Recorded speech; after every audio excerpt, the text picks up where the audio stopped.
Hey kids, thanks for joining us for today's Church in the Fort video. We've been at the church all day today working on our new facility, and all the new kids spaces are going to be awesome when they eventually show up. And we can't wait to be able to see you guys again soon. And all your videos are coming up next. And we look forward to having kids church and the nursery and teen classes, all of those coming back soon. We miss you guys and we can't wait to see you.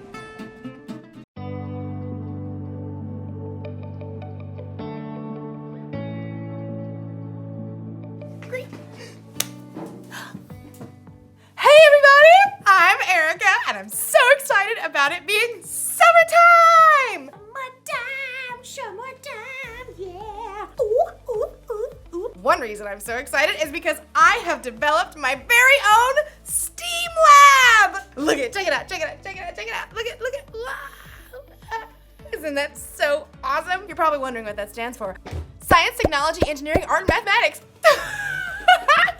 And I'm not totally sure how things will go in my lab this summer, but luckily, I have faith. Faith is trusting in what you can't see because of what you can see. You see? You see what I did there? I have faith that I'll learn a lot and probably have fun doing so. I mean, just look at this place! Check it out. Wow! Oh, wait. Perfect. Check out this microscope! Microscope. I've always been amazed how microscopes can let you see things that you normally can't see. Take hair, for instance. Ow. Ah, look at that one. See, it looks like a thin line. Mine's kind of curly. Ooh, you can't see it, can you? But put it under a microscope. Wow. Cool, right? What about the inside of a piece of grass? Put it under a microscope.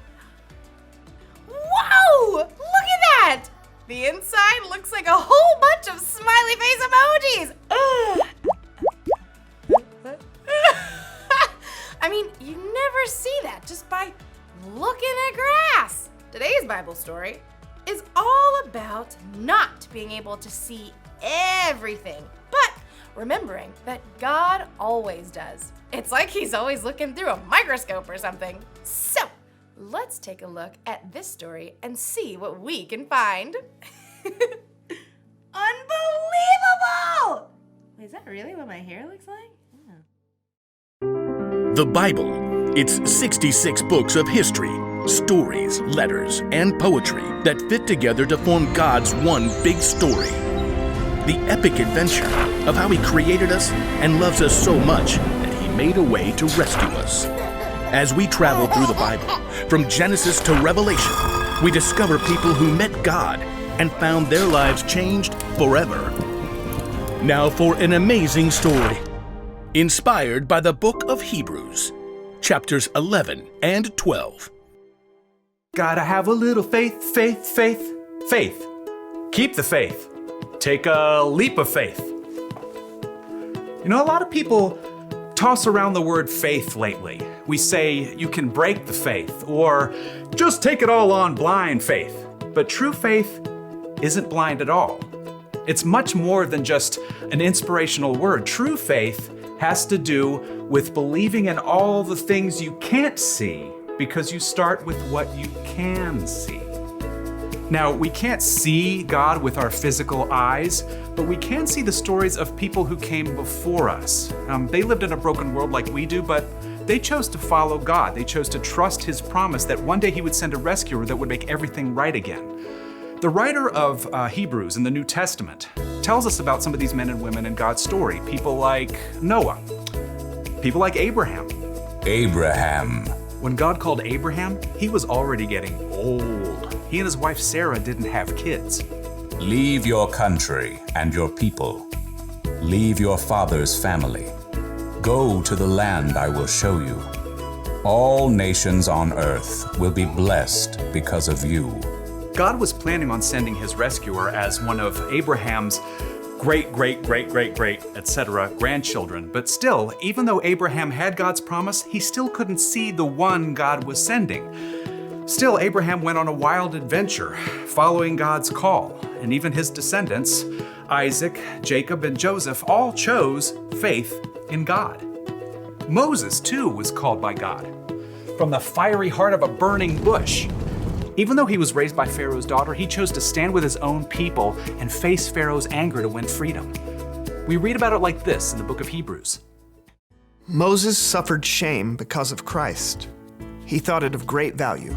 See, when you check out Hebrews, you discover this huge list of people who followed God by faith, so many that the writer just stops trying to list all of them. Oh, but we can't forget Israel's most important king, David. Get up and anoint him. This is the one. Even though God had promised David would be king, though, David spent years on the run from King Saul, fearing for his life. Still, he chose to trust God. The Lord is my shepherd. He gives me everything I need. Now, none of these people in the Old Testament could see with their eyes how God was going to save his people, but they could see how he was working in their lives, how their needs were being met. So they chose to believe in his greater plan. They chose faith. Faith is being sure of what we hope for. It is being sure of what we do not see. That is what the people of long ago were praised for. Now, here's where the story turns. In Hebrews, we discover that none of those people in the Old Testament received what God had promised here on earth.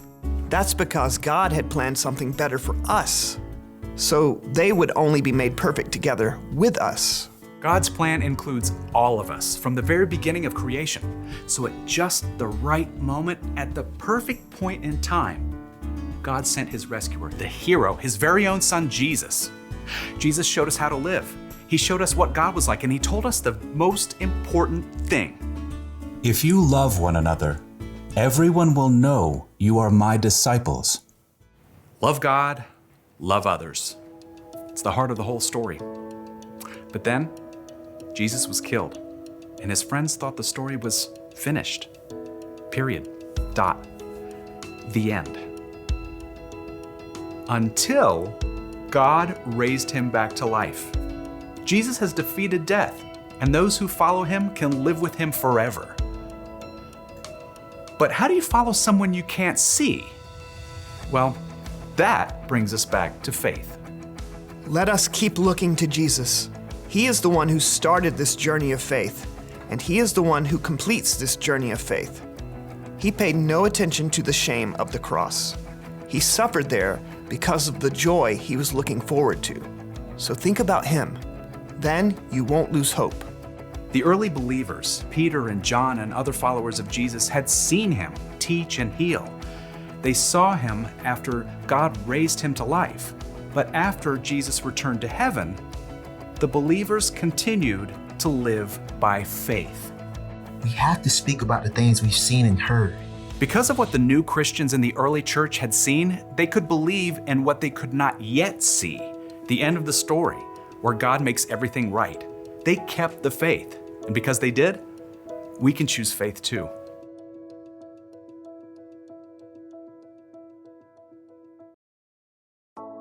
Woo! Take a look at this one. Any guesses on what that is? It's the inside of a carnation stem.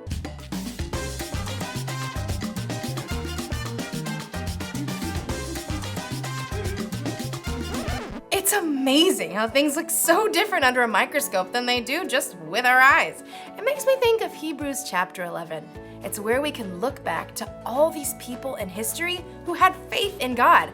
Even though they couldn't always see how things would turn out, they believed God and his promises. They lived by faith. And you can live by faith too.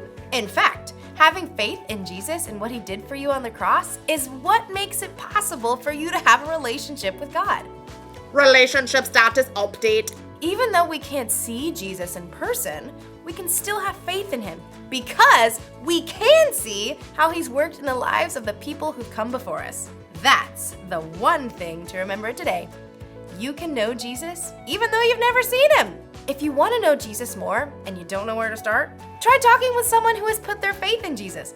Or you can read the stories in the Bible of the people who trusted God long ago. There are lots of things we can see that can help us have faith. So, I hope you guys have an awesome day! I'm gonna look at a few more things under my microscope. Like maybe my nail! Let's check it out. Oh, I need to wash my hands better. This microscope tells you a lot.